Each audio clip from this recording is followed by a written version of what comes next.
Well, I'm very excited to be a part of this tonight. After all, this is what universities are supposed to do. We are supposed to discuss ideas. There is supposed to be an exchange of ideas, examining them, understanding them, and putting them to the test. The purpose of a debate at any academic institution, but especially at a Christian academic institution, ought to be the pursuit of truth. This is not a sporting event. Dean Hartwig, put down your pom-poms. Yeah, that was an improvised joke. It wasn't really good. I'm sorry. Anyway, it's not a sporting event. We haven't come here to cheer on one side or the other to victory. Instead, we're here to put aside our preconceived notions, to listen courteously, to consider ideas, arguments, and evidence. Why? Because we are pursuing truth. And in this case, with the question that we've posed tonight, we are pursuing truth that has implications for those whom Jesus called the least of these. So with this in mind, I would like to introduce our guests, and I would ask you in a moment to courteously and hospitably welcome them.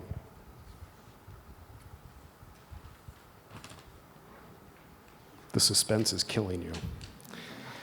Shane Claiborne is a founding member of The Simple Way, a faith community in inner-city Philadelphia.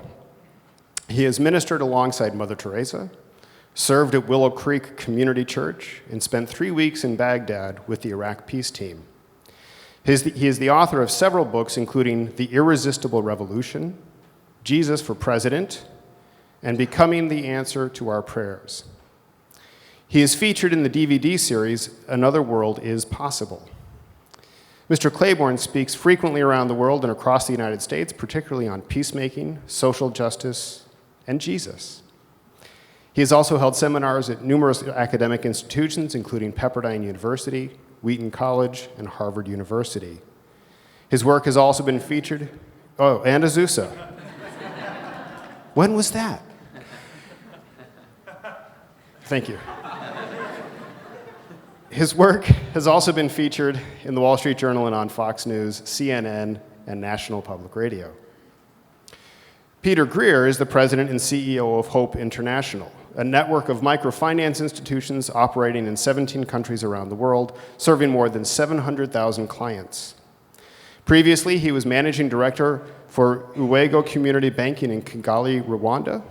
Mr. Greer also served as a technical advisor for the Self-Help Development Foundation CARE Zimbabwe in Bulawayo, Zimbabwe, and worked as well as a microfinance advisor in Phnom Penh, Cambodia.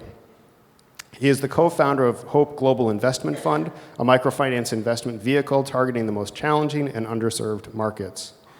Mr. Greer's books include The Poor Will Be Glad, The Spiritual Danger of Doing Good, Mission Drift, Entrepreneurship for Human Flourishing, and Watching Seeds Grow. Please welcome our guests.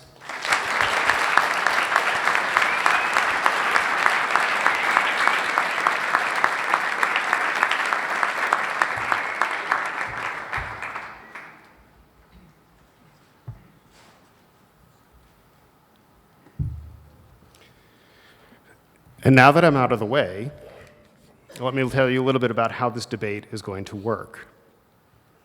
The debate will follow the following format. There will be a series of questions addressing topics regarding poverty, the heart for the poor, the mind for the poor, domestic policy implications, and poverty beyond the United States. The panelist answers will be timed, as will their rebuttals. The questions have been adapted from questions posed by APU students. Following the final set of questions, our panelists will be asked to answer questions from our audience. Should you have a question you wish answered, we ask that you write it on one of the cards provided and hand it to one of our ushers when the announcement is made. We would ask that your question, first of all, be a question. That it be addressed to both panelists and that it be brief. In the interest of time, I will read the questions gathered. Unfortunately, we can't promise that all questions will be asked, but we will do our best. There will also be a short time afterward to meet our speakers, but it'll be a short time as Mr. Greer has to catch a red eye. So unless you have a private jet and plan to fly him back in luxury, if he misses his flight, I would hope that we would make sure that we get him out on time.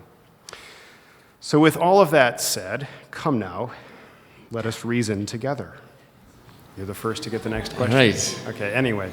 So here's the next question. Since we're thinking about income inequality or wealth inequality, how would you define rich and poor?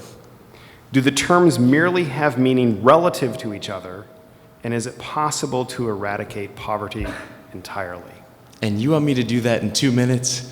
Oh. That is a challenge. All right. So first of all, there was an interesting article in The Economist, and the article in The Economist looked at two individuals. It looked at a doctor in Kinshasa in the Democratic Republic of Congo named Dr. Kabamba. And it looked at Enos Banks, who was an unemployed coal driver in Appalachia. And it looked at their two lives. And the conclusion of the article was the Dr. Kabamba in the Democratic Republic of Congo, simply because of where he was born, his wealth in that situation was so much worse than the poverty of an unemployed coal driver. And so when we look at this issue of poverty, it is interesting to start out by saying there is a relativity of poverty. And I am extremely poor compared to Bill Gates. And I am extremely rich compared to many of the individuals that we work with around the world. So relative poverty exists, and relative poverty will always exist this part of eternity. The question that I'm really concerned about is then absolute poverty. Absolute poverty, living on less than $1.25 per day, means there is not enough food in the children's belly to have proper nutrition. It means there is only one child out of a family who's able to go to school. And I say that's not okay in our world. That level of poverty is not okay. And I'm deeply concerned about that level of poverty and finding a solution that actually works. But the last thing that I would say on this is it's interesting. When the World Bank asked 60,000 individuals to define poverty, when they asked that question to a North American audience, the response was lack of money, lack of food. It was all of the material things that they didn't have. Now, when they asked the same question to individuals living in financial poverty, the responses were very different. They talked about a feeling of shame, a feeling of being dirty, an empty heart, feeling voiceless and powerless. And so if there's a broader definition of poverty than just the financial piece, we've got to make sure that the solutions are not just having a little more money that someone has, but addressing it in such a way that the deeper issues of shame and voicelessness and powerlessness are also addressed as we're working to find solutions that really work. Thank you. Mr. Claiborne. So I brought you a newspaper from East Tennessee that I had growing up, and I think it shows the answers this question a little bit. One of the things it shows is, it's a little old, I've had it 10 years, but on the front page it says, "Waiting to Die." And it's a story of children in Afghanistan that are crushing grass together in order to live. They're eating grass, right? But then my friend pointed it out, and this is why I've held on to it. In the corner it says, "Obesity in America is costing us $117 billion a year."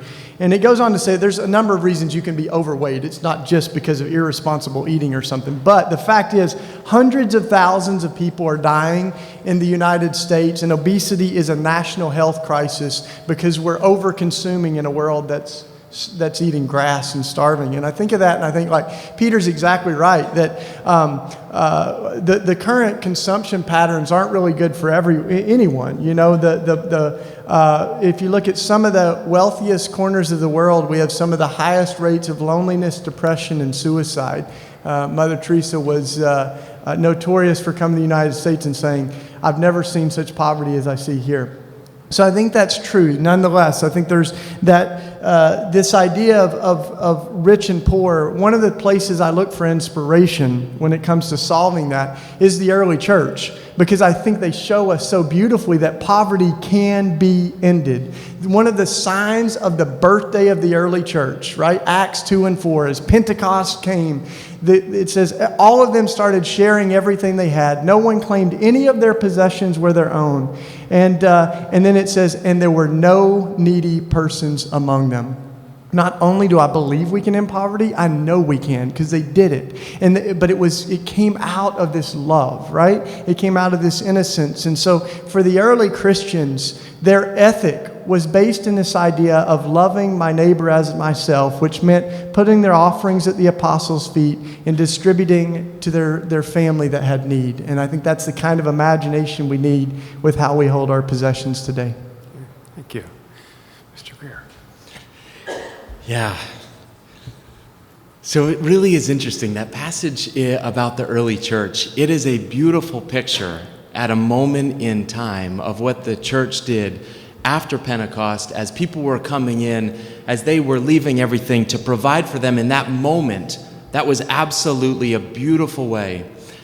The question is that the right model for us today? And looking back at that moment in history, historians that I've read have said that lasted at most for 6 months. And then individuals went back. And even at that moment, Ananias and Sapphira, they still owned property. They still were meeting in people's homes. They still had private property. And yet there was this lavish and beautiful generosity that I see as the really important piece. So I think, is it prescriptive about the way that if we love Jesus, we need to give everything away? I believe that is not always the true. Generosity is always part of what it looks like to follow Jesus. But a system of actually everyone having everything in common, I believe historically does not actually accomplish the goal of everyone having prosperity. Rather, over time, it allows everyone to be at the same level of poverty historically. Thank you. Mr. Claiborne. As I look at the economy of the early church, what's beautiful is not that they shared stuff, but that they loved each other, right? Because I think sometimes we start with the stuff and we think, oh, this is about, sharing everything. But yet, I don't think that sharing stuff was the prescription. It was the description, right? They loved their neighbor as themselves, which meant that they held their possessions with open hands. So I think redistribution is only meaningful in as much as it's rooted in love. The scripture says we can share everything we have, and we can sell everything we have and give it to the poor. But if we don't have love, it's nothing. And so in the end, the issue is love. And what does love require of us? Is it possible for us to have more than we need while someone else has less than they need? And this was unilaterally the ethic of the early church. The answer was no. We can't have 2 coats while someone else is cold and say we're loving our neighbor as ourselves. They said if you've got 2 coats, you've stolen one. The early Christians said it's such a radical ethic that we call someone a thief if they steal someone's stuff. But if we have more than we need while someone else has less than they need, then we might as well call ourselves thieves. I'm going to give you a chance to follow up on that a little bit more, since the next question, which comes to you first, is does anyone have the right to be rich while others lack necessities? So you've already kind of answered it, but keep going. What a funny question, right? Do we have the right to be rich?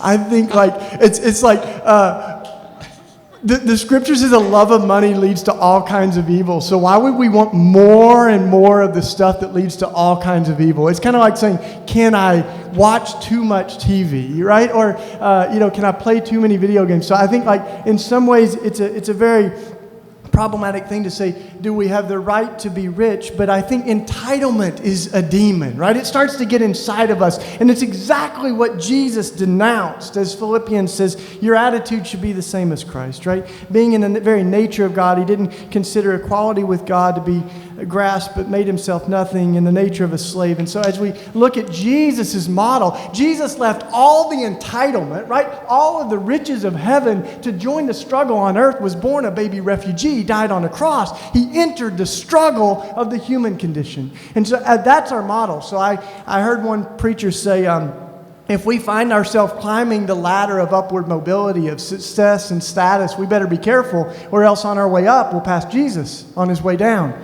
So I think the call is actually a call to join those who are suffering as Jesus did. But in the end of the day, I want to say that as we talk about sharing, it's not about guilt. It's about life. I don't think Jesus came to give us guilt. I think Jesus came to point us to life. And Mother Teresa had a great line one time when this sort of starry-eyed, wealthy guy came up to her and said, "Oh, Mother Teresa, you're such a saint. You couldn't pay me $1 million to do what you do. And Mother Teresa smiled and said, you couldn't pay me $1 million to do it either. She said, this is what we're made for. This is what I love. And so in the end, I think this is really about life. It's not about doing something out of guilt. It's living into a life of love, and that is a beautiful thing, you know. And so I think we do it not because we have to, but because we want to. And we don't want more money than we need because other people have less. And what greater gift to do, the best thing to do with the best things in life is to give them away. Thank you. Yeah, amen. Yeah, I mean, 1 John, right? 3:17, if anyone has material possessions and sees his brother or sister in need, but has no pity on him, how can the love of God be in him? And there is no question, when you read, it doesn't matter which part of the Bible that you open up, there is one consistent pattern, and it is if we understand how much love and grace and acceptance we've received, how can we not want to go and do likewise? And if we've been touched by the grace of God, how is it possible that individuals in poverty wouldn't know that something special is happening in our heart? The phrase that's repeated in the Old Testament about the widow, about the fatherless, about the orphan, about the alien, those are always been the objects of God's affection, and it's become the object of our affection as well as we learn to grow in grace. So there's no question that. It's not about guilt, it's not about rights, it's about wanting to follow the example of Jesus. But then the second question that we oftentimes want to follow that is what does it look like to love the Lord our God with all of our heart, mind, soul, and strength? And in my experience living internationally, the part that I always had a trouble with is that when I would go and we would do something for individuals, it wouldn't make a lasting impact in this model of redistribution. It would make a difference for a short term, but then it would always seem to actually backfire in the long term. And what was so good and so right in a short-term need of charity ended up leading to these unhelpful practices that actually undermine the very goals and flourishing and dignity that we wanted to have. And so it caused us to ask a different question, is what does love look like? What does compassionate, forceful love look like? And I've come to the conclusion that love looks like thinking beyond the right now and thinking long term. And love looks like serving them in a way that they don't need our service anymore at some point because they have the joy and the dignity of standing on their own 2 feet, and then they get to have the joy of generosity in their local communities. And so we tried to figure out how do we turn this on its head about, yes, there's a time for charity, but how do we go beyond that and help people help themselves experience the true joy of giving as well? Thank you. You know, it would be very helpful in this debate if you would disagree with each other every once in a while. We're doing pretty good at that. In the interest of time, we're going to move to our next section, which our students designated as the Mind for the Poor. And we have a question. So I believe that the last question was to you, so we'll come over here and start with Mr. Greer. And the question is, all Christians, it starts with a statement, we're academics, all Christians hopefully feel compassion for the poor and those in need. However, John D. Rockefeller said charity is injurious unless it helps the recipient to become independent of it. Do you agree with Rockefeller that charity is sometimes injurious, or is this simply an excuse for not fulfilling a basic obligation? Yeah, when I was in Haiti, we were doing an opportunity to look at some expansion opportunities in Haiti. And as we were doing this, we came across one woman who had a home, and her home was in disrepair. And one of the individuals that we were with asked her a question. They said, why don't you repair your home? Like, what's holding you back? And she said, the short-term trips from America are about to arrive, and if I improve my house, then I'm not going to be seen as the most needy, and I'm not going to have the opportunity for an extreme home makeover. Now, how is it that the charity of the North American groups that were going down, how is it that that charity had actually undermined the ability for individuals within that community to make modest improvements that they could using their own hands? If aid was the model out of poverty, then Haiti would be a prosperous country.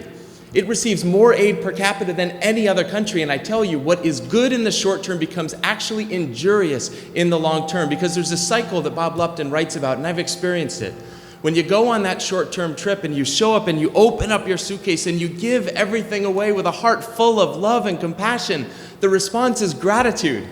You go back to that community, you do the same thing for a second year, and it's not gratitude, it's anticipation. You go back a third year and you give your stuff away, and it's not gratitude, it's not anticipation, it's expectation. A fourth year, and you see the sense of entitlement, and a fifth time in that same community, and there's full-blown dependency. In the wake of our good intentions, sometimes we're leaving communities more helpless and more hopeless than they were before we ever arrived. I believe that sometimes this issue of the complexity of poverty is used as an excuse, but I also think there's a very real issue that the paradigm that we look at of just because we have extra stuff, giving it away long-term does not accomplish the dignity and flourishing in the lives of the families that we desperately want to love and care about. Thank you. Mr. Claiborne. So I think that one of the great tools of the devil has been creating a great virtue out of charity, that we think that we're wonderful, spectacular people for doing things on behalf of the poor. And I think that flies in the face of so much of Christian history. St. Vincent de Paul, who the great charity is named after, said, when I give money, or he said, when I give food to the beggar, I get on my knees and I ask for forgiveness because I'm only returning what has been stolen. And I think that posture with which we understand that we're actually participating in God's justice reframes things. So I think we have to, charity may be a good place to start, but it's a terrible place to end because we have to get to justice and the issue of what has created inequity. As Dr. King said, we're called to be the good Samaritan and lift our neighbor out of the ditch. But after you lift so many people out of the ditch, you start to say, maybe we need to rethink the whole road to Jericho, you know? So I agree with Peter on this, that charity can be toxic. We can try to help people and hurt them. And nonetheless, I think part of where we have to begin is not by looking at poor as if we only have pity for them, but looking at ourselves and saying, how did we create such disparity in this world? Listen to St. John Chrysostom in the 5th century. He said this, "Tell me, how is it that some of us are rich? For whom did you receive your riches, and who gave it to you?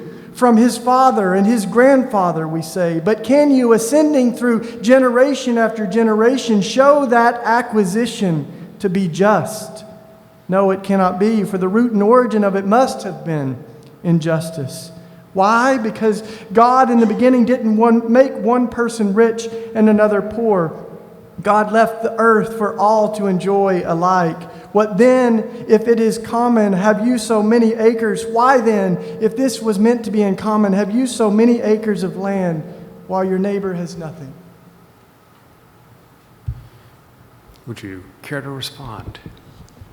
Yeah, the only thing I would say is one of the challenges in this whole conversation, I believe, it comes back to this big question of, is it a fixed pie? Is my wealth the result of someone else's poverty? Or is it possible in this incredible world that God created that actually wealth is not a fixed pie, but it's something that continues to grow?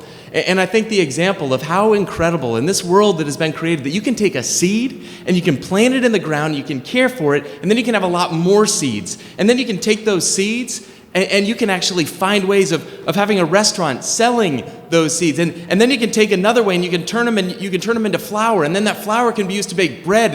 And then that bread can be used to share with others. And I just am convinced when I travel around the world that there is so much creativity and so much capacity. And whenever we go in and just think that this is the situation that it always will be, and it's just this little pie that does not reflect my reality of watching wealth created for a community and enabling incredible and beautiful stories of flourishing and generosity when the whole pie. Let's make some more pies. That's what I want to do. Well, I really like pie. Mr. Claiborne. So I would want to push back on one part of this, which I think one of the great problems with our capitalism as we see it is that we don't encounter each other very much anymore. The great tragedy isn't just that we don't care about poor folks, but we don't know poor folks. We don't know our workers. There's a documentary where the filmmaker went to Philip Knight, who was head of Nike at the time, and said, "Hey, I want to take you to Indonesia so you can show me how your Nikes are made."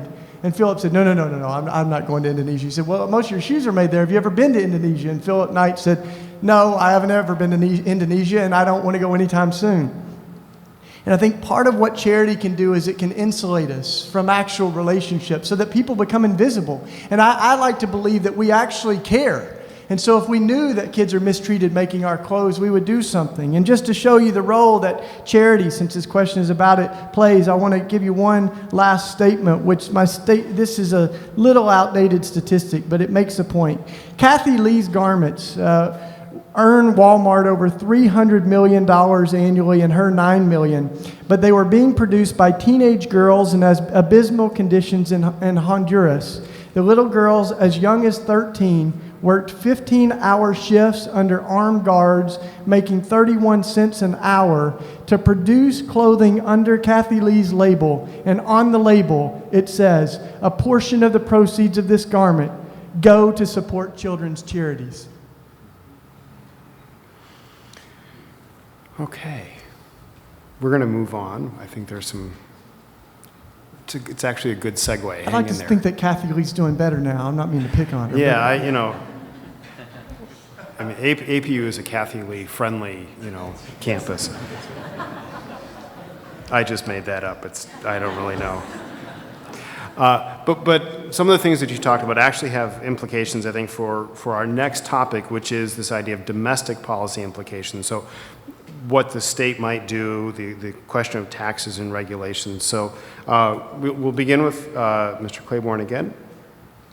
And the question is, Christians are called upon to help those in need, but what is the role of the state in helping the poor and marginalized? What tools might governments use to alleviate poverty?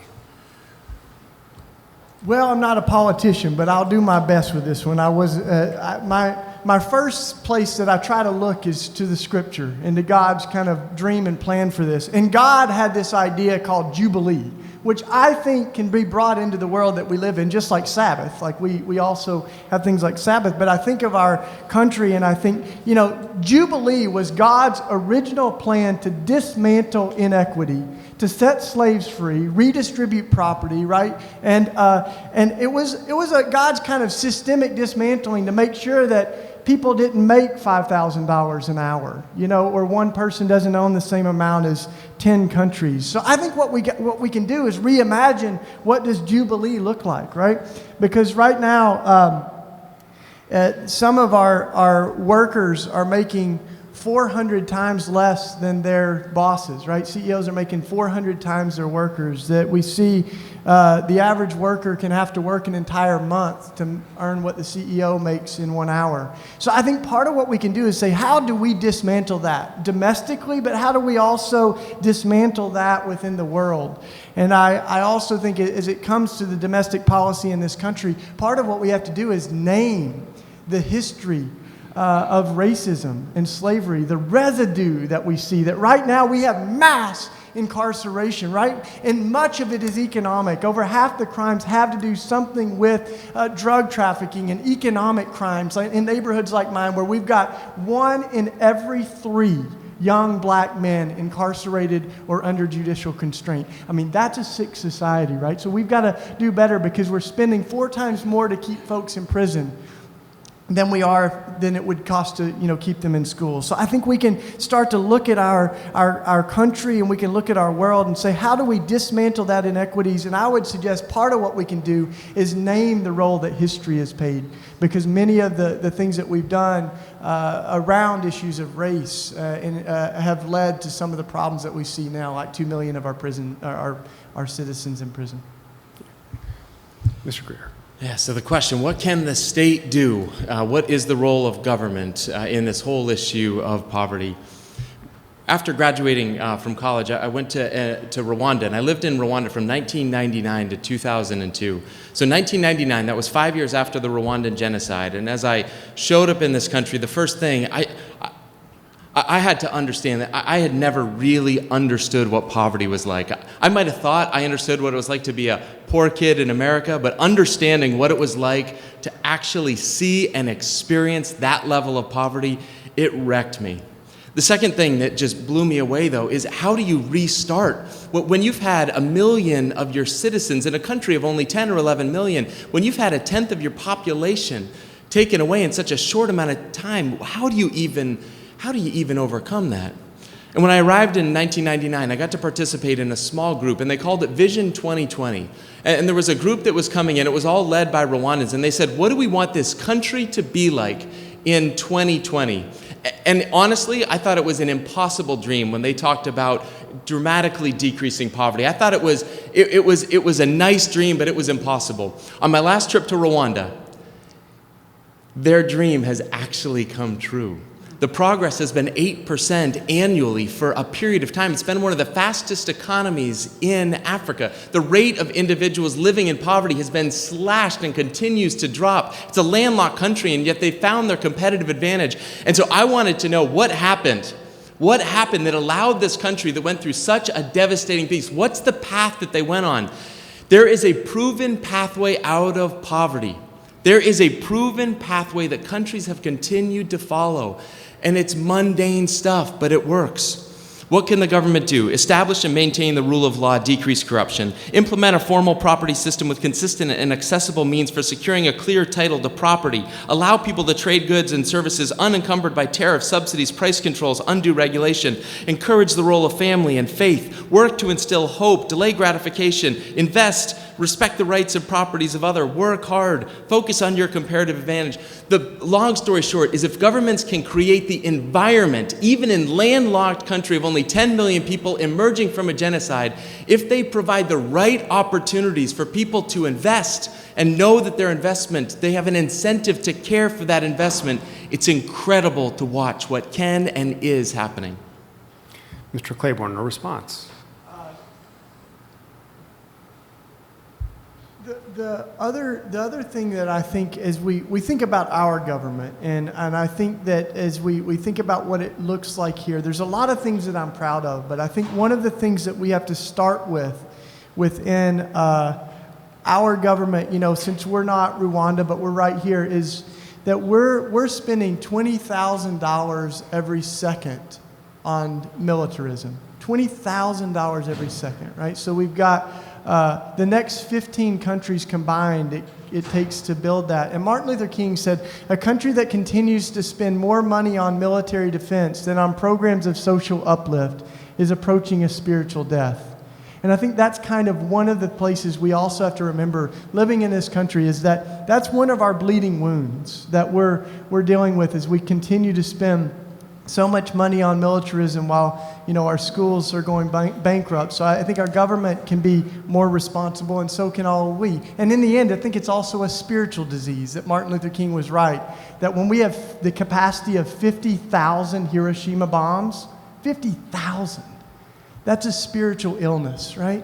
And there comes a point where you just go, how many times do we need to blow up the world? Right? And even if we decided we only want to be able to blow up the world like 7 times, not 10, that would be huge, right? So. Thank you. Any response? I'm good. All right. You sure? We'll come back over here for a question. What is the effect of redistributive policies, such as progressive income taxes or estate taxes, on poverty? Do these policies offer a sustainable policy solution to the problem of poverty? Do they promise to eradicate poverty? Are there alternatives? This is probably the biggest piece that I just hope, because when I was in college, I thought that if you cared for the poor, there was one model of helping. And the model was look at it with a fixed pie and give a little bit more of your stuff away. And that's not what ever has or ever will lead to human flourishing.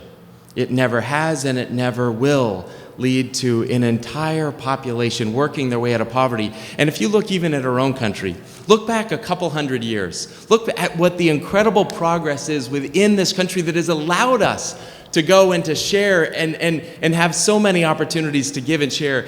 And the question is, what can we do that's going to make a difference? And I believe there are alternatives. And the alternatives that I want to focus on and that I want to continue to highlight and celebrate that are happening in this country and around the world are alternatives that say, yes, there's a time for charity, but the object of charity is always to help the person get to a position where they no longer need the charity. And as John Perkins said, the world's best anti-poverty program is a job. The world's best anti-poverty program is a job. And even Bono has recently recognized this as he's been campaigning. He said, aid is just a stopgap. Entrepreneurial capitalism enlisting more people out of poverty than aid ever will.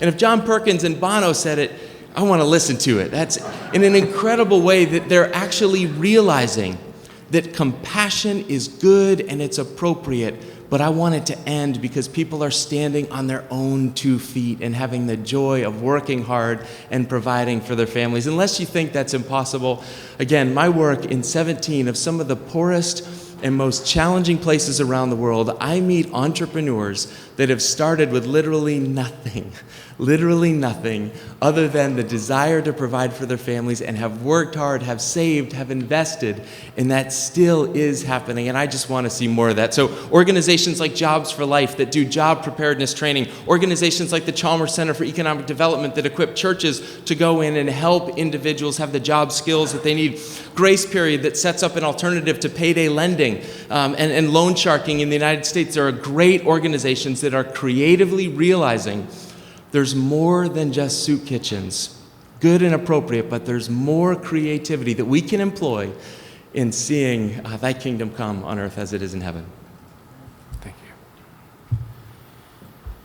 When it comes to redistributive policies, I think part of what we can do is support the best practices on the ground that start really small, right? So not try to have solutions come from the top, but from the bottom. And just give you one example of that. When we started our community, we're like 20-year-olds, a bunch of us pulling our money together, bought a house, it was awesome. But then we were like, what do we do about healthcare? And when you're 20, you can call your mom, and that's cool. When you're 40, not as cool, So so what we did is we heard about a group of Christians inspired by the early church that said we're going to start pulling our money together to meet each other's medical bills. Every month they would put a letter out of who's in the hospital so they could pray for each other, but then they'd put some flesh on those prayers by passing the hat. They put their money together. Most of them were living in relationship to them, started with 200, 300 people. So they would go visit them in the hospital, share the medical expenses. That snowballed, and many of us have now become a part of that. And now it's 20,000 of us. Every month we get a letter of who's in the hospital. We pray for each other. We pull our money together, and we meet over $15 million a year in medical bills. We've done over $500 million in bill sharing, and it's relationally based, organic. As CNN came to us and they said, they heard about what we were doing. They're like, is this the silver bullet to the healthcare crisis? And my friend had a really great answer. He said, there's no silver bullet, but it might be a part of the silver buckshot. I'm glad you Californians got that. That joke goes over better in Tennessee, but I'm glad you got it. But so I think like what we can say is things like this kind of sharing, like we all have a responsibility, right? And it's not just the government, it's not just the church. Like every single one of us is trying to love our neighbor as ourselves, has a responsibility to make things like good health care and good schools not just be affordable to those who have money, but to every single person. Mr. Greer. Amen. Do you want me to respond to that? That's great. I love hearing that level of creativity. I think that's fantastic. The thing that I just keep coming back to, though, is the model that we look at. The model that we look at, what oftentimes is so good and appropriate on a small level becomes really difficult when we try to bring it on a much larger basis. And so when we think about what's the best way to help a large group of individuals I was reading Mao Zedong and looking at how he promised this glorious new heaven and this new earth, and he delivered a living hell in which 65 million individuals were killed. Stalin and Lenin promised this wonderful utopia and delivered 20 million people that ended up starving to death. Cambodia, and the list goes on and on. There's never been a greater disconnect between what oftentimes is promised in the name of equality and delivered in the name of misery.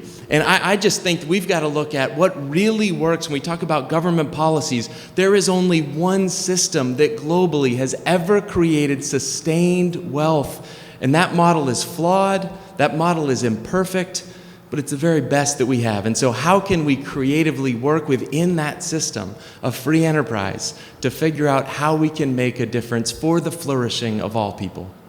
Thank you. Mr. Claiborne.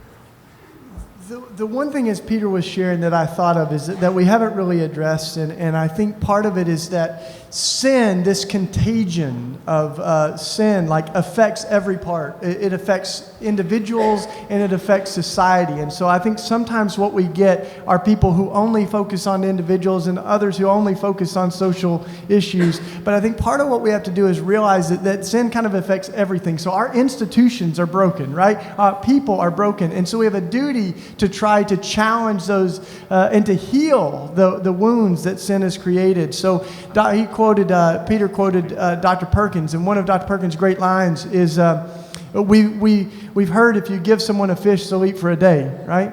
But if you teach them to fish, they'll eat for the rest of their life. But we also have to ask, who owns the pond? And who's built the gates up around the pond? Why does a fishing license cost so much? Because I know people in my neighborhood who know how to fish. They have a fishing rod, but they can't get access to the pond. We've lost 150,000 jobs in our neighborhood. So I think as we look at that, there's a sickness of sin that some people are poor because of some of their individual choices, and some people are poor because of choices that we've made in society. I'm gonna improvise a little bit. So I'm gonna present a question to you, and then give you a couple seconds to think about it while I tell our audience a couple of things. So here's my question. So you are both on the ground, right? And you are both intimately involved, personally connected with projects that are trying to alleviate poverty. Do you have a story that you could tell in roughly 2 minutes? A story about government either helping you or hindering you, and think about which makes the best story. So, and for our audience, in a few minutes, we're going to collect your questions, or start collecting your questions. So if you have thought about a question that you would like to ask both of our panelists, and you didn't write it down yet, this would be a good time to do that while stories are being told. And as soon as those stories are told, we will start sending our folks around to collect the cards and start bringing the questions this way. So we can... I've got a pretty specific one. One of the landmark moments kind of in our community was I think it's about 8 years ago. We had a fire, which incidentally started in one of the abandoned factories that the city owned, right? One of the 700 abandoned factories that moved out of our neighborhood and moved to Honduras for cat. No, anyway. But and so this was abandoned. It burnt down a whole block of our neighborhood, right? And then the city's response, the government's response in our city was that we had 3 days to fix up the properties that we lived in. They were burnt almost to the ground. If we didn't kind of bulldoze them and make them safe, we would be fined because it was a hazard. We're living in trash bags, right? And so 3 days later, we didn't manage to have a bulldozer handy, so we were fined $10,000 each, right? So my neighbor, her house burnt down. A city-owned factory burnt her house down. She went to try to get a loan for a new house, and she was denied a mortgage because she owed $10,000 to the city, according to the paperwork, right? So you can see how someone becomes poor, not because of their own choices, but because of a very broken system, whereas the scriptures talk about principalities and powers, right? That those are at work in our world. Now I want to tell you a hopeful story because our neighborhood pulled together in the middle of that, right? And so even though 100 families were displaced, we all lost our homes, like the Red Cross set up a shelter for the 100 families, and but they came a few hours later and they said, listen, you got to hear this. Nobody stayed in the shelter because everybody in your home everybody in your neighborhood opened their homes up to each other. It was amazing to watch, right? And so I think what I've learned from my neighborhood is a lot of communities that are economically poor are community rich. And a lot of neighborhoods that are economically rich are community poor. And there's also a different perspective that I've learned from my neighbors that's beautiful. And like one of the other guys that was his house almost burnt to the ground, and then one of the reporters was saying, oh, what does this feel like? You know, you lost your house. And he goes, well, it's going to be all right. We got each other. We're going to recover from this fire. But since that factory burnt down, I can see the moon from our block, and it's beautiful. I think that is freedom, right? And I think that's a different way of thinking at the world, and it's beautiful. So I had very bad experience with the government after the fire, and I'm very proud of our neighborhood. Thank you. Mr. Greer. So I'm going to do similar kind of two contrasting stories, both taking place in the Democratic Republic of Congo that has been the home of the world's deadliest world war recently, 13 nations warring in the late 90s and spilling over into the 2000s. And I was in Kisangani, that's kind of at the top of the Congo River. And I was there, and in this place of such incredible poverty, such incredible need, such incredible hopelessness, I met Mama Atia. And Mama Atia got an access to a $55 loan that she was able to take, and she invested in her business. And her business was smoking fish. So she'd get the fish out of the river, she'd smoke them and preserve them, and then she had her restaurant that she was providing food for that community and having a wonderful income. And not only that, but she was able to take in 4 orphans into her family and able to solve the orphan problem in her own way, in a beautiful way, because she finally had a little bit more money. She wasn't waiting for someone to come in and build an orphanage or someone to come in and solve the problem. She wanted to, and she finally had the ability to do it, and it was beautiful. As I was leaving Kisangani, I got to the airport and ended up, Congo is known for corruption, and I was with the customs official, and he just kept wanting to have a bribe and wanting to have a bribe and a bribe and a bribe and a bribe. And, you know, you just kind of laugh it off. You say, we can't do that. We have the Foreign Corrupt Practices Act. I'll lose my job if I do that. I just can't do that. Eventually said, okay, you just have to do one more thing. You have to go across the room and you have to get the Minister of Health to do the stamp, and then you can leave.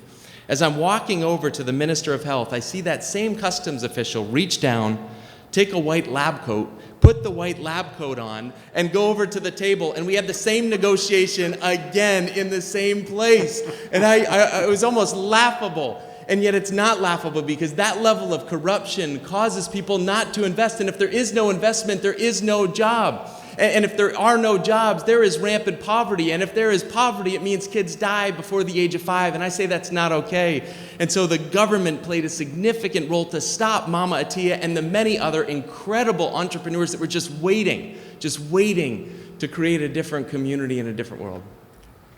Thank you, both of you, for going along with me on that. I appreciated those stories. If you have a question, we're going to send folks around, and you can wave. Hopefully they'll see you surrendering your white cards in the dark. Oh, it doesn't look like there's many questions. I'm just kidding. So we're going to move on to our last topic. We have a couple of questions, and then we'll move into the question and answer session at the end. So, Mr. Claiborne, we'll start over here. You're up again. Okay. So, all right, here's the question. What is the response? Our broader topic is poverty beyond the United States. So the question is, what is the responsibility of wealthy nations to poor nations? Should the redistribution of wealth be applied on an international scale, or is free enterprise the solution to alleviating poverty around the world?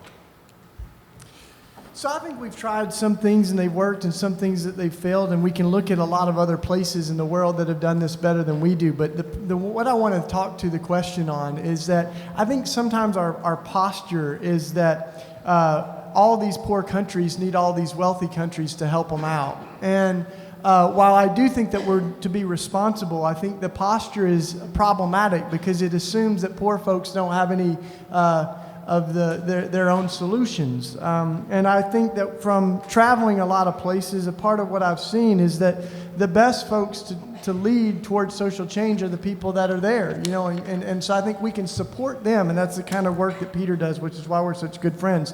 But I want to challenge this idea that of American exceptionalism, or that we are meant to be this kind of messianic hope to the world. And the reason is because I think it's a very dangerous theology. The idea that America holds the solutions to the world.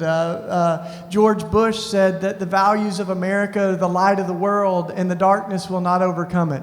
There's a verse that's kind of like that, but it's not America, but Jesus, actually. You know, but just to be true, Barack Obama said that America is the last best hope on earth. I think the strange thing about Christians is we insist that actually America is not the hope of the world, Jesus is, right? That actually our hope doesn't lie in Wall Street. Our hope is not in the markets. Our hope is not in America. As wonderful as a lot of the things that we have here are, our hope is built on nothing less than Jesus' blood and righteousness. And I think that's actually a very peculiar identity that we Christians have. It affects how we hope. And that's what the early Christians had that was so radical. As they said, they're professing an allegiance that's different than Rome. They're claiming an emperor that's different from Caesar. Every time the early Christians said Jesus is Lord, they were saying Caesar is not. So I think we need to challenge the empire that we live in. As my friend Tony Campolo says, even if we live in the best Babylon in the world, it's still Babylon, and we're called to come out of her. We have a different identity. Ultimately, we're not just Americans, we're Christians. Thank you, Mr. Greer. Yeah, so the question about what's the responsibility, and Shane, I love what you said too. I kind of answered my own question, though. You did. I'm going to answer your question. I like that one better, actually. But you know, because here's what I love what you said, Shane. Is this idea that because of the financial resources, the assumption that we can and we will solve all of the problems of the world, that leads to a terribly paternalistic approach that always undermines long-term growth and development. The assumption that just because someone is born in poverty, that they are incapable. Just because someone is currently having a challenge, assuming that we can solve it for them, it's terribly paternalistic. And one of the things that was kind of open to me is I always, you know, there were all these examples of like farming. All these examples of farming that this organization was coming into a place where we're working and was saying, why don't you do this? If you would just do like we're telling you to do, then you would get out of poverty. Why don't you just do this model? And it was about some different agricultural practices, and it was actually good advice. But what they failed to understand is that individuals living in poverty had absolutely no margin for risk. When you're living, literally, you have not enough. If you make a bad investment, it's not like you or I making a bad investment where we still will have food. There was not that ability to take risk. And so it was a rational decision to not try a new technology when there was absolutely no margin to take risk. And entering into the lives, and why friendship is so important, when you go in and you try to solve someone else's problem, I believe that if you don't start rooted in relationship, rooted in listening, trying to understand what already is happening, what already works, your solutions are always going to be ill-fitting. And how many of us have come up with a solution for someone else's problem, gone in, and it hasn't always worked exactly like we thought it would? The greatest resource in solving the problem of poverty are individuals living within that community who have a much stronger incentive than you or I have to see their communities and their families transformed. And I believe a posture of humble listening and friendship is a far better approach to try to make a difference around the world. Thank you. Mr. Claiborne, anything to add? Nope. There were so many questions. I'd love for us just to give as much time as we can. So. Okay. I agree. Okay. You've essentially already answered the last question on the list here, so we will move on to the questions provided by our audience, by our students. What time is your flight? Let's just keep going. Well, let me start with a question that a student has given, which is, what is a practical step that students can take to help the issue of poverty?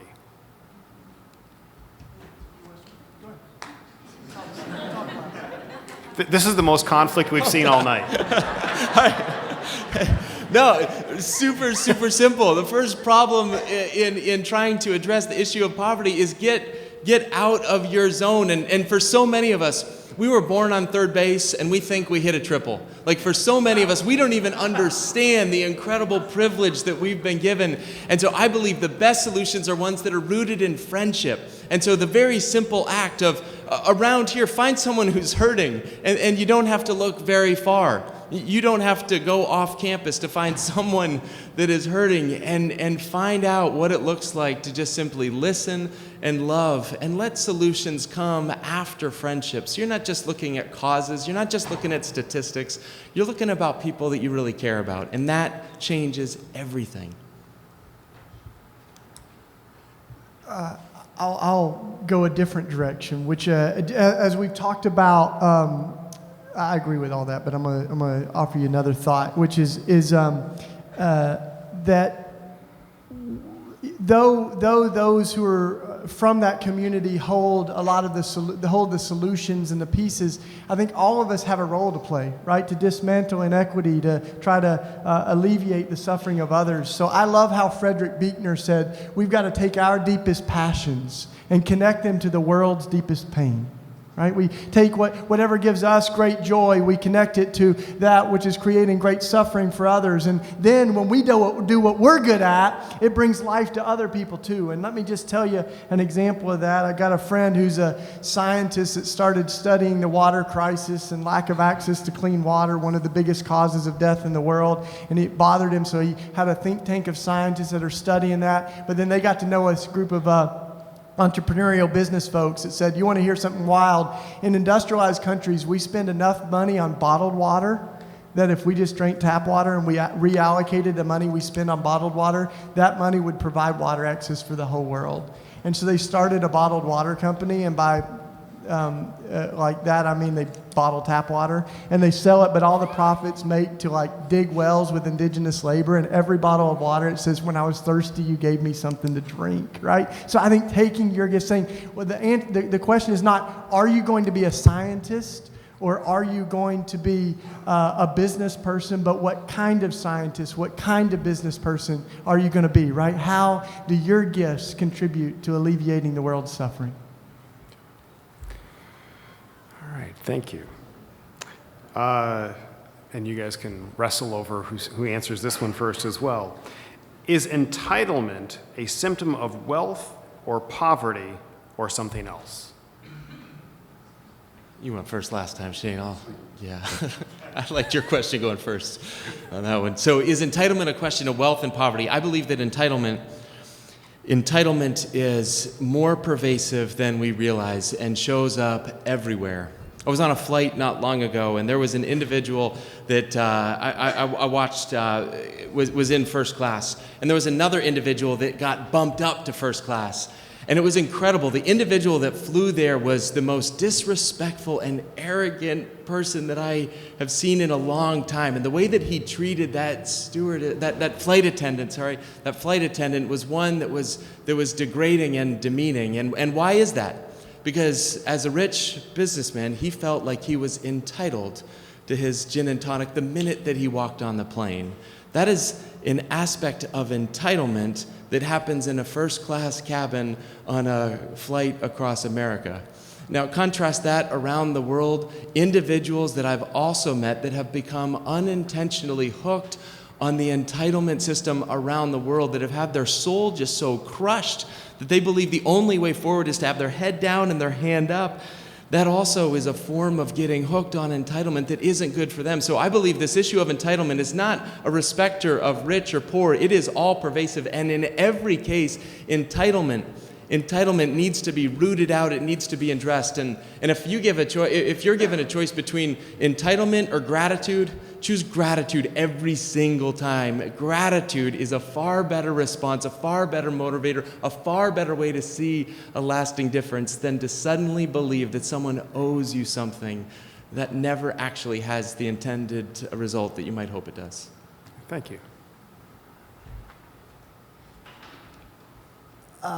So I called entitlement demonic, and I think it is a part of, it infects us. You know, I think it begins to make us think that we deserve something. And I think that's the great, what a funny lie, right? Like but I think that what we have to insist, and I think part of the truth of the gospel is that every human being is equally precious. And every human being is equally broken. And that gives you a matter of perspective, right? That you realize that, because some of us know that we are precious, you know, and we need to be reminded that we're broken. And other people, we know we're broken. We've been told that we're crap our whole lives, and we need to be reminded that we're beautiful. And so I think that's two things. That's why we see this actually pattern in the gospel where the last are becoming first, the first are becoming the last, right? The mighty are being cast from their thrones, and the lowly are lifted. So I think for some of us that feel overly entitled, Jesus is toppling us to the ground. And those who have grown up with their face smashed in the ground, Jesus is lifting up. Thank you. All right, here we go. Do you believe America's current healthcare system, specifically the Affordable Care Act, aka Obamacare, is one that benefits those in need?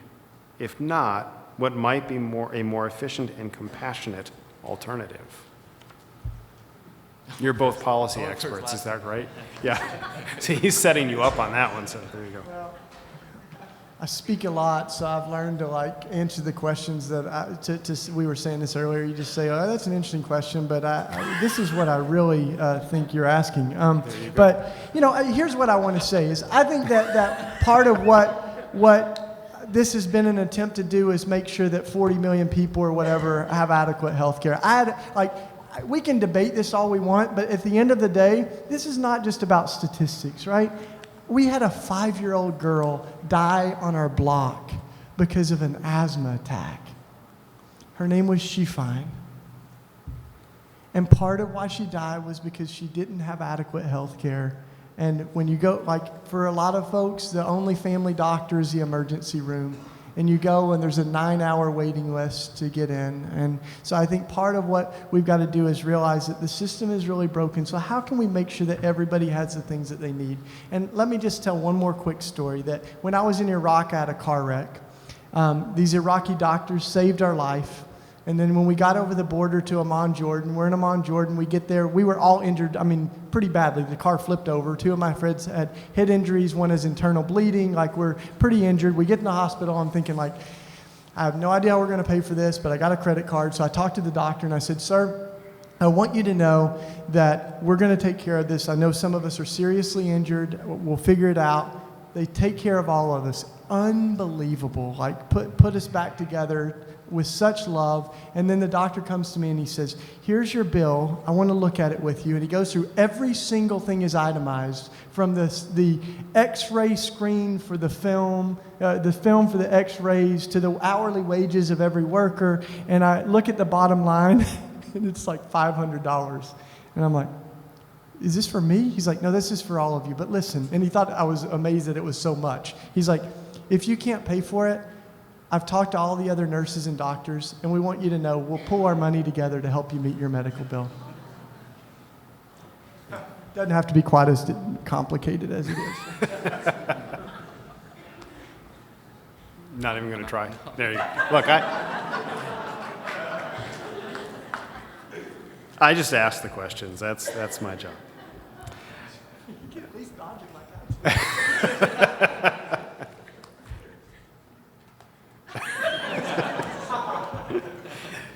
All right. Is there a fixed amount of wealth in the world, or is wealth constantly growing and expanding? Another way to ask this is, do the wealthy always get rich at the expense of the poor, or can the rich stay rich while the poor gain wealth at the same time? In other words, is there a win-win solution where everyone can have more and more? I will say something on that one. You know, this is amazing. This is absolutely amazing that in America today, as I travel around, and I don't get to do this with Shane very often. I love doing this, and I love having conversations, but one of the things that it does appear to me is that this is a common thought, that if someone else prospers, it is always at the expense of someone else. And so what does that do? And I experience this around the world as well, that when you go into a community and someone starts being lifted up, everyone else starts getting jealous and envious and saying, well, you're stealing what is mine. With Hope International, our model is always community-based, and there are a lot of reasons for that, but one of the reasons is because it becomes impossible for someone to say, it's just you getting ahead. We find groups that are getting out of poverty together, a group of women that started saving 10 cents together, and then they ended up investing in each other's businesses, and they actually were creating wealth. And on my last trip, I got to ride in the truck that they had bought.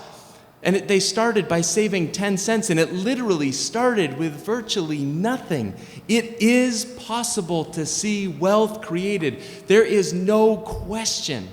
There is no question. When you look back 100 years, when you look back 200 years, where we are today as a world, there is a far greater amount of wealth that is not equally distributed.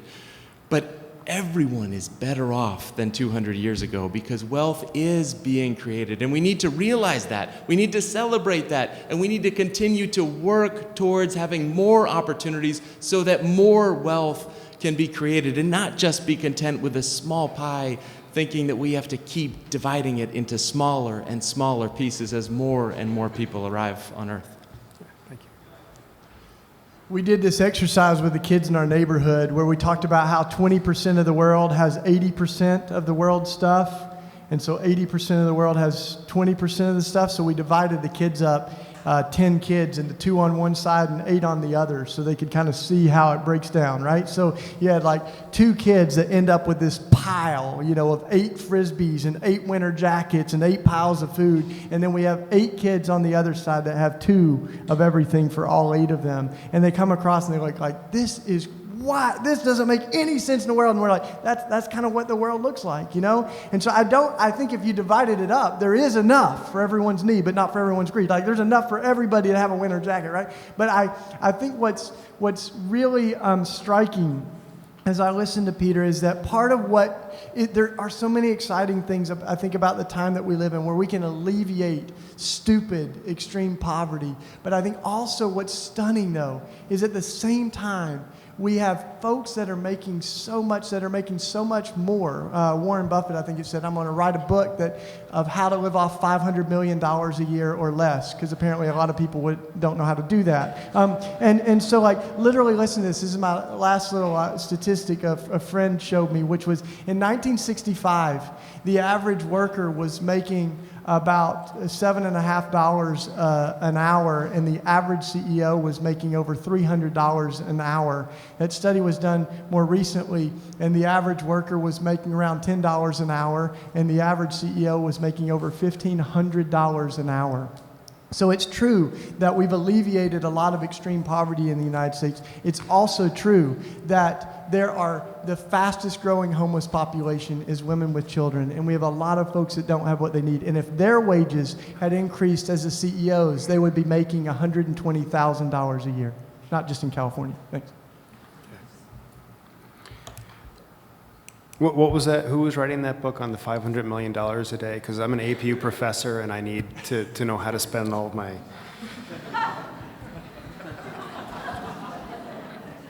The biggest laughter from fellow APU professors. If you agree there is great inequity between a few of the super rich and the rest of society, what would you propose as a solution? Maximum wage.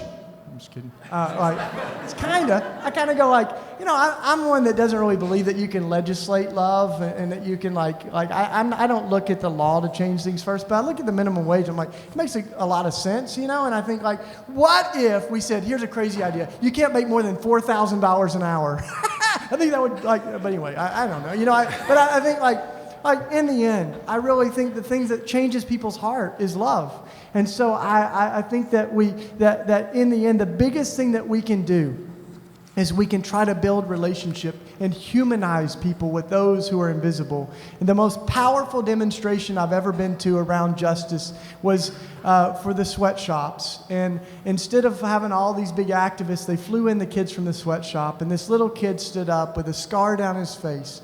And he said, this scar is from my master who beats me day after day as I make clothing. And he said, one day he beat me so bad my face was bleeding. And my master took a lighter and he burnt my face together. And it was so that I could keep making the products for you.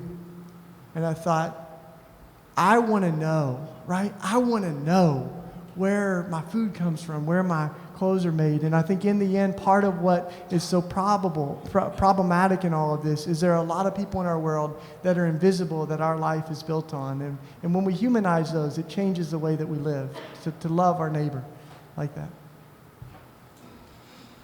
Yeah, one of the challenges in this whole conversation is not what we want. It's not what we want, because when we hear wonderful examples throughout history of about this wonderful working place where there will be equality, we've heard this time and time again in country after country, and the reality is it has never worked. It's never worked. I love the idea of having everyone with enough. I love the idea of having everyone where there are no needs. I love the Deuteronomy 6. I love the model of the early church. The reality, though, is we are flawed individuals, and how do we live within a system that actually accomplishes something for all of us? Those models only work when there is no sin in any of us, and that doesn't happen this side of eternity. So we have to make decisions about what works. What works within the current reality that we live? And that's where I come to a little bit of a different conclusion, perhaps, is that although I love the idea of having equality, when you actually operate that, when you actually live that out, it leads to mass suffering and starvation. Those systems don't just fail to provide freedom, they fail to provide food. And so what sounds so good actually creates a system of disincentives, where if there's not an incentive to continue to see investment, if there's not the opportunity to actually have return, if you can't invest and have return, if you can't create more jobs, if you create some sort of a system that actually causes people to hold on to their money and not continue to turn it in, try to figure out a way of maximizing even more, then progress stops and individuals actually slide into a further degree of poverty. So I love the idea of it, and I believe that we're going to see that someday on the other side of eternity, but I don't think we ever are going to see it here. And then the question is, what actually works within an understanding of all of us as flawed human beings? We celebrate where we see moments of love. We care about laws that make that situation. We care about justice so that the person who did that is put away. We care about that stuff. But I believe just focusing on the gap of wealth actually undermines the very things that we're trying to accomplish, as opposed to trying to figure a way of actually creating more wealth for all people. Thank you. What would you say to the notion that capitalism promotes selfishness on an individual level?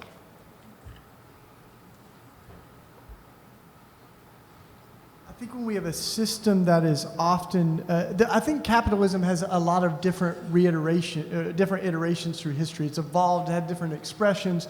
I think the capitalism that we see now is very different from how it's existed in other places. And the problem is not people being able to have a job that provides income for their families. I think that's a beautiful thing, but I think what we see now is a form of capitalism that is also perpetuating that inequity, that to love our neighbor as ourselves just comes with more responsibility, and it's not something that can be legislated but provoked. In our community, we have a great line that we like, which is that when we really love our neighbor as ourselves, then capitalism as we see it won't be possible, and Marxism won't be necessary. Because I think Peter is exactly right about the fact that both communism and all these isms, and also capitalism, and even a lot of what we see can end up creating totalitarianism, that many people continue to suffer while that a handful of people live however they wish. And it's a very unsafe and unsustainable world. So I think at some point you start to go, what is more idealistic? Is it idealistic to say that we're going to have in the United States 5% of the world's population and consume almost half the world's resources? Or is it idealistic to say, actually, I think we should share and hold our possessions with open hands? And I think that's a much more sustainable and safe world that I'd like to live in. Yeah, so I believe it was kind of in the 80s, and maybe it was the Gordon Gekko, maybe it was this whole movement of greed is good, and almost the impossibility that you could imagine a form of capitalism that was not solely motivated by this idea of greed and envy and selfishness. And I believe that your generation, many of you that are here in this room, there is a rebirth of entrepreneurship that is incredibly exciting.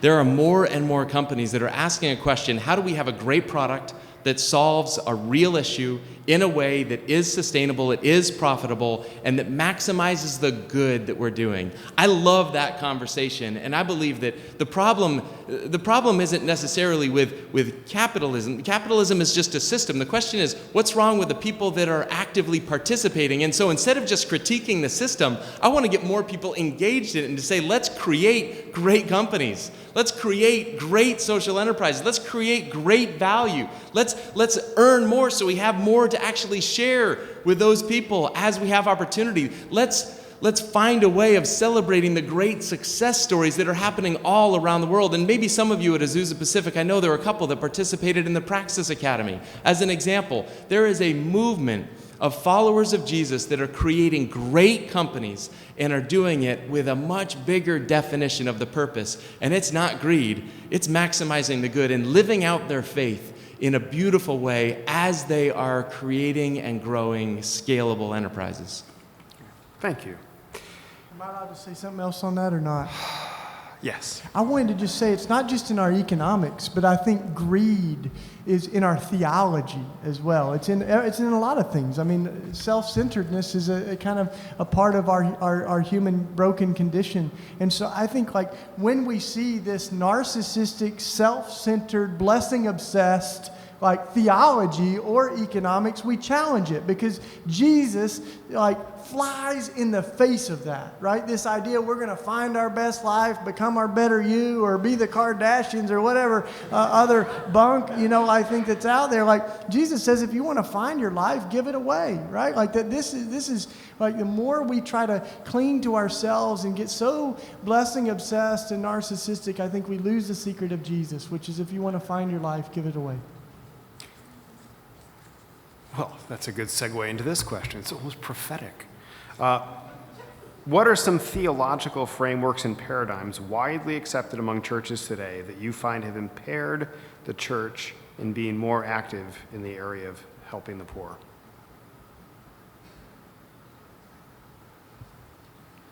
Yeah, I don't have anything deep to say on that.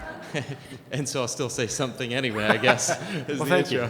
But no, the one for me is this whole prosperity gospel, which is so counter to anything that I read in Scripture. This idea, just imagine to the early church, right? Imagine to anyone that you read about, any of the followers of Jesus, their lives weren't blessed because they did not experience this incredible amount of blessing. So there certainly is this danger in the prosperity gospel.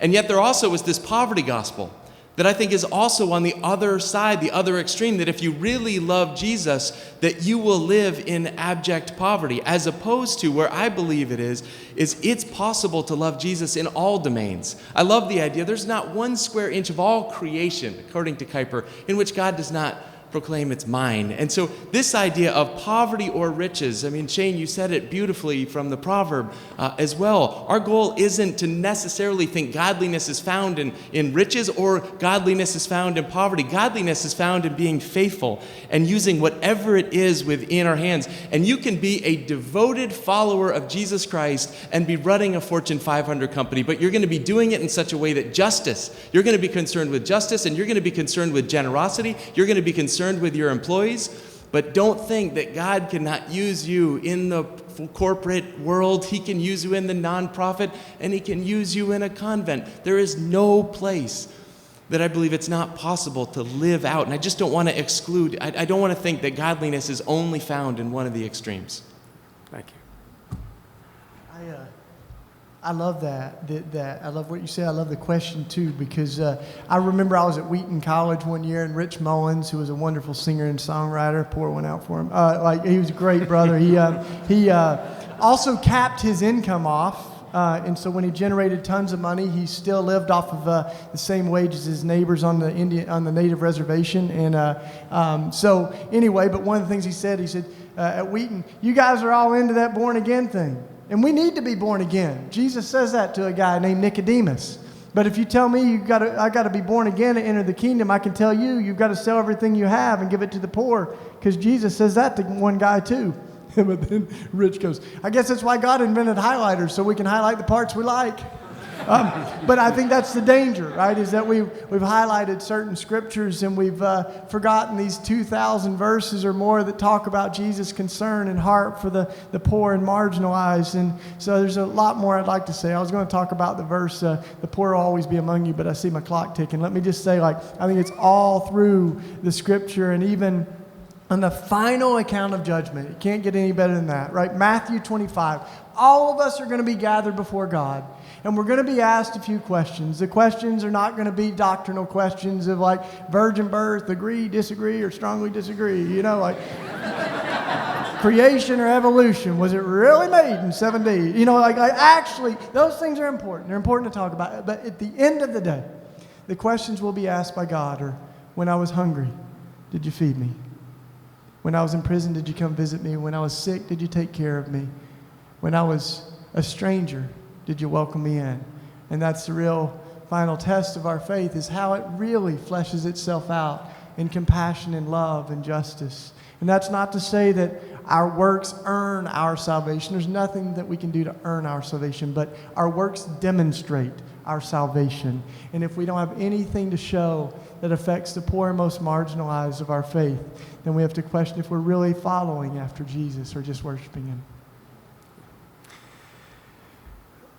This student would like to hear about a time one of your ideas failed and what you learned from that experience. Only one?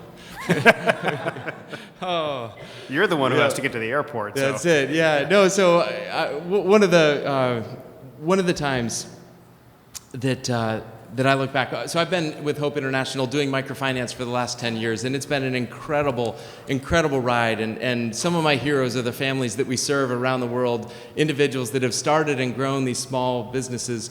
But when I think about one of the greatest failures, one of the failures was, I believe I was focusing on the wrong things. And if you focus on the wrong things, oftentimes you're going to get the wrong results. And so at that point, I was so excited about growth. I was so excited about indicators, and I wasn't focused on whether or not we are investing in the staff, investing in the systems, and having a solid foundation. And so I guess as we're talking about this, I think how we measure success really matters. And whether or not we measure success with a broader realm of not just what are we giving away, but what's our heart attitude? Not just what are we doing, but who are we becoming? And I believe we need a broader set of indicators that help us know, again, are we being faithful to the calling that God has uniquely for us, or are we doing something else? And when I look back at the greatest failure, it was I was focused on the something else and not the things that ultimately mattered. give a really concrete one. Housing has been a struggle because we got 3,000 families on the waiting list for housing. One of my neighbors got a affordable housing voucher, and she had applied 14 years earlier. And at that point, she had a house, worked ironically for the welfare department, had a family and everything else. She's like, I needed the house 14 years ago, So we got into housing, but we didn't really know what we were doing, So sometimes we would just kind of try to give away a house, and that didn't work. Other times we try to be a landlord. It's very difficult to be a landlord and a friend and do good at either one of them. And so there's a lot of, so we eventually heard about some friends that do Housing Great. It's a group that's been doing it in like 60 different cities, 4 Center for Housing. And so they coached us and they helped us start our own little chapter called Simple Homes now. And we're still learning, but what we learned is that families are putting 350 hours into their own house. They're growing it, but we also saw that the obstacles are financial as well. So we're able to sell a house for sometimes $300 a month, but the family owns the house. They're not renting it. Got all the banks out of the way because we do it for 0 interest and 0 profit. And so folks that are paying off their houses in 10 years worth of rentals but don't own anything to show for it are able to own a house and then pay it off for half of what they were paying in rent. So we're just now getting into that, but it started as a mistake. By the way, if you got $35,000 and want to support a house, let me know. Sorry, just thought I'd pitch it. I'd like to give both of you an opportunity to offer a couple of last thoughts before we close tonight.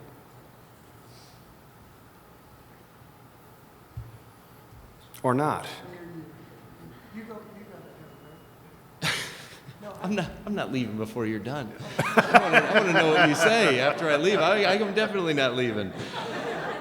Oh, so this whole conversation, right? What is, I love this conversation because a couple of things. One of the things that I love is the premise of this is that we understand we're all called to do something. My guess is you wouldn't even be here, even with a little extra credit that you might receive on that little sheet. You wouldn't be here if you also weren't asking the question, what do we do? Especially those of us who recognize we've been given so much in our hands. And the question is, what do we do? But we take for granted the fact that we all know we're supposed to do something. And I think that is a really significant and wonderful thing that unites all of us. And I believe unites all of us from the time of Christ to today. There is an unbroken chain that those of us who understand what God has done in our lives want to go and do likewise for others. And I think that is really, really special. The second thing, though, is what I hope some of you might be taking away is that there is a lot more opportunities in how to accomplish that than you might have been told previously to tonight. There's a bigger way of being involved in caring for individuals in poverty than just going and putting everything on Craigslist and walking away. That is a good thing, but then tomorrow you're going to be dependent on someone else's charity. There's a different way to help, and part of what I believe in the world in which God created is there is an incredible ability that we have to be entrepreneurial. In essence, when at the beginning of the very Bible in Genesis, in the very first chapter, it talks about creating. Let us create humankind in our own image. And part of what that means is that we have the gift of being creative. We have the gift of actually being co-creators with God, of using these elements and actually watching things grow.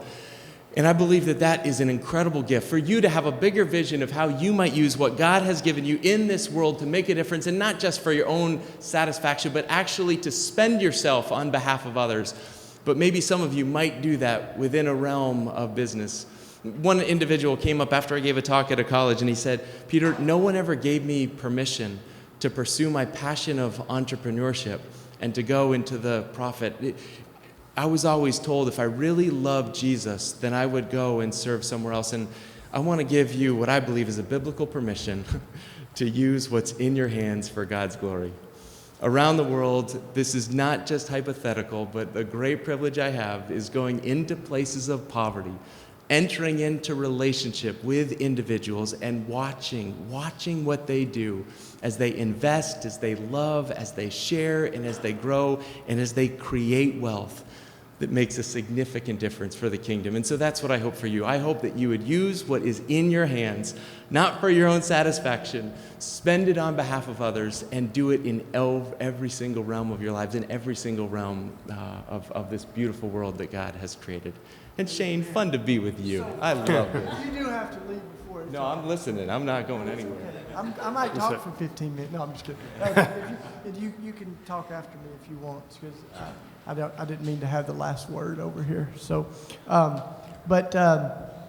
well, when it comes to the wealth and money stuff, I mean, that's kind of where some of this started. I think that we have to realize that this stuff has power, right? And Jesus said you can't serve two masters. And his language around, he's very shrewd when it comes to money, right? First he makes Judas carry it. You take the money. We see how that went. But anyway, but then, the tax collectors come and they're like, oh, do you pay your taxes? And Jesus pulls a 4 drachma coin out of a fish's mouth. It's beautiful. So I think he's creative and he's challenging the power of money.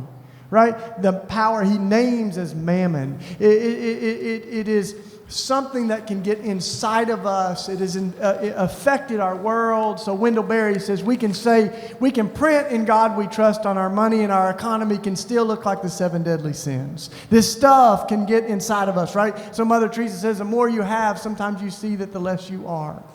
That the things that we own begin to own us. The stuff that we possess begins to possess us. So if by the way that we give money power is by hoarding it, the way we take away its power is by sharing it, right? And giving it away. The best thing to do with the best things in life is give them away, Dorothy Day said. And so I want to tell you one last little story. But let me say one more thing first, is that I don't think that means everybody has to do the same thing.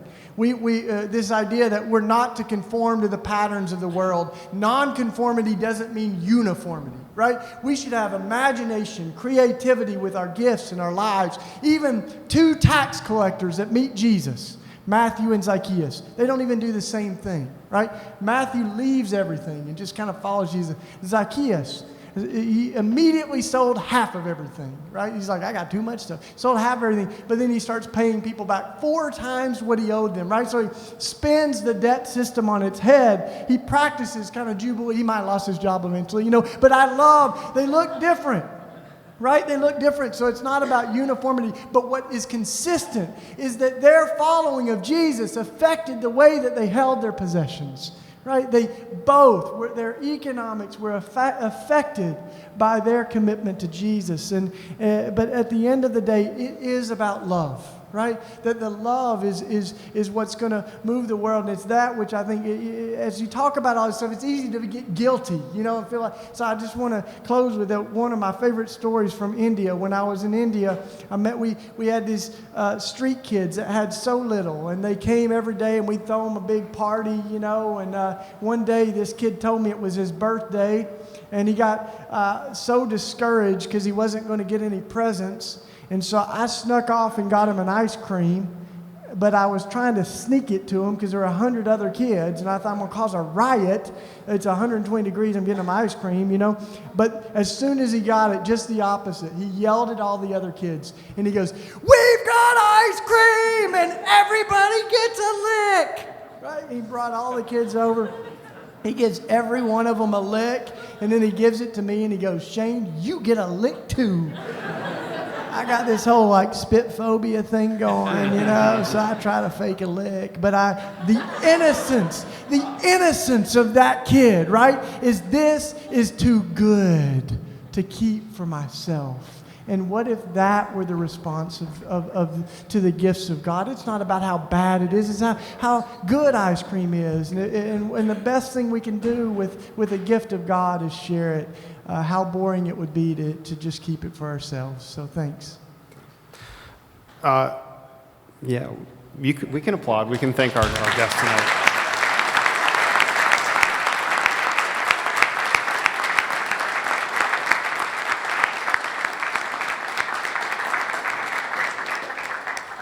For those of you who are getting extra credit for being here tonight, your cards will be collected at the door on your way out. And our guests will have a few minutes up front to answer more questions for you to meet them. So again, if we could just thank Mr. Greer and Mr. Claiborne for being here, and thank you all. Have a great night.